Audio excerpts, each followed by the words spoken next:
ብዙሓት ተጋሩ ብኔትወርክ ስለተኣሰርና እዚ ኔትወርክ እዚ ይበጥስ እዩ ቃልስና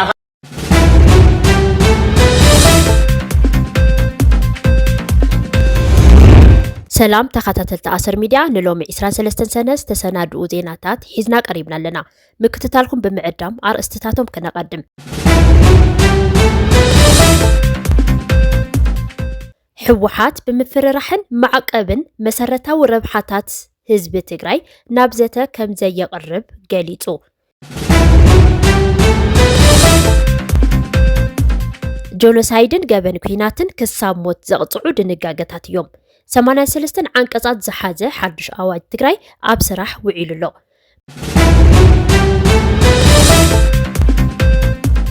ተደጋጋሚ ውግእ ጌርና ጎዲልና እምበር ብኩሉ ገጽ ብሰብና ጎዲልና ብሃፍትና ጎዲልና ብመሬትና ጎዲልና እምበር ደረኸብናዮ ከስቢ የለን ኢሉ ክልዓል ክኽእልናዎ ክእለትን ዓቕምን ዘለዎም ተጋሩ ዕድል ክረኽቡ ከም ዝግባእ ተገሊጹ ኣብ ትግራይ ዝወፅእ ኣዋጅ ኣዘራራብነቱ ቀፂሉ ይርከብ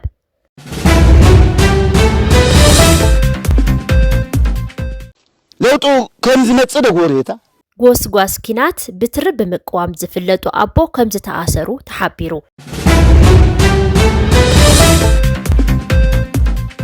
መንእሰይ ትግራይ ዓዱ ሓዲጉ ክስደድ ዝግበር ዘሎ ውዲት ቁጽጽር ንኽግበረሉ ጻውዒት ቀሪቡ زرزرو منه حوحات بزكايد زلو مفررحن معقبن بمسارتا وربحاتات حزب تግራይ كم زيزاته أبال فتصاميت سرحن حلافيت بيت صحفت ودب حوحاتن ويزرو فتلورق قبر እግዚአብሔር منجورينو ገሊጻ ويزرو فتلورق أب እዋናዊ ጉዳያት ኣመልኪታ ንጋዜጠኛታት ኣብ ዝሃበቶ መብርሂ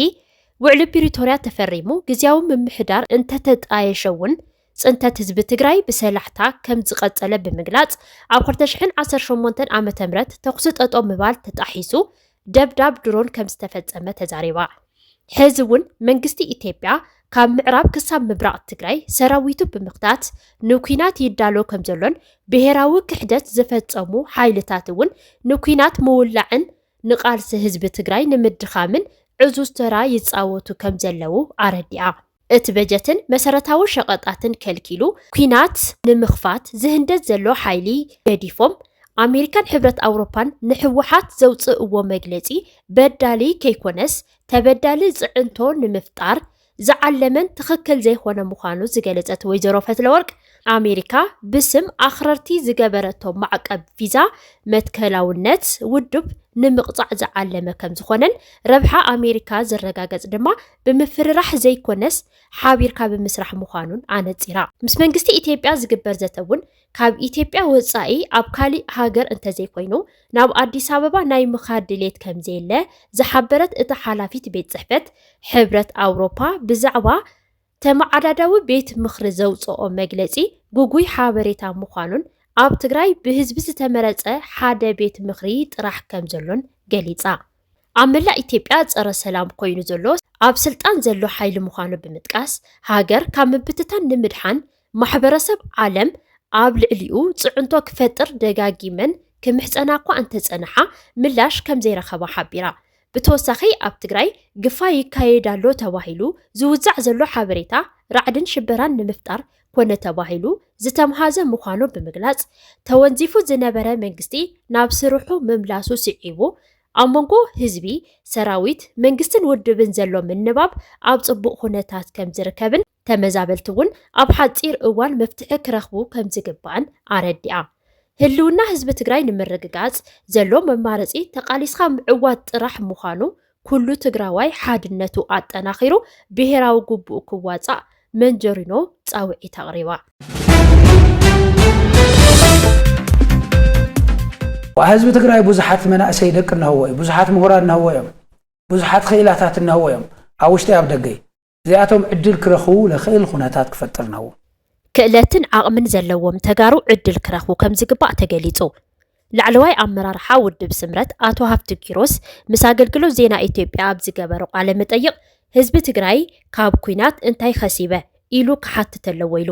ትግራይ ኣብ ውሽጢ ዓዲ ኾነ ኣብ ደገ ልዑል ዓቕምን ክእለትን ዘለዎም ደቂ ዘለውዋ እያ ዝበለ ኣተሃፍቱ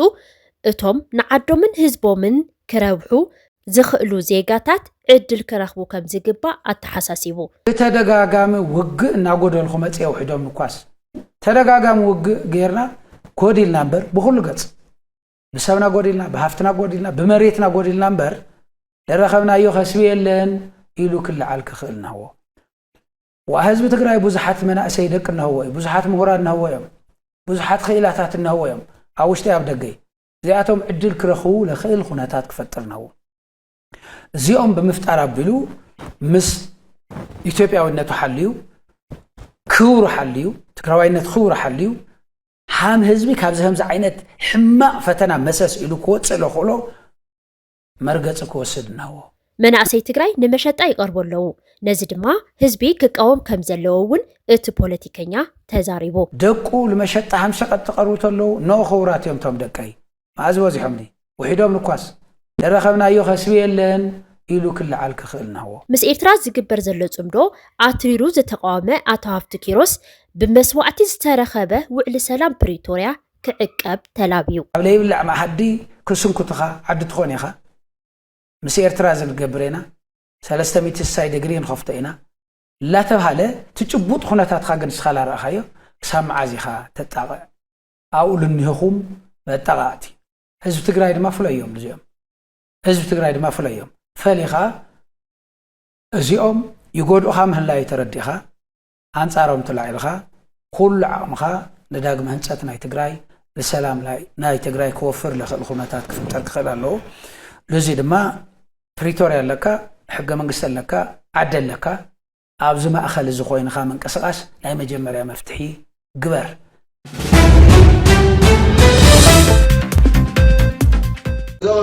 ሱማሱም ናይ ሙፃእ ክእለት ዘለዎም ልመንጀሪና ለተዋደገራደር ዛዕባሉ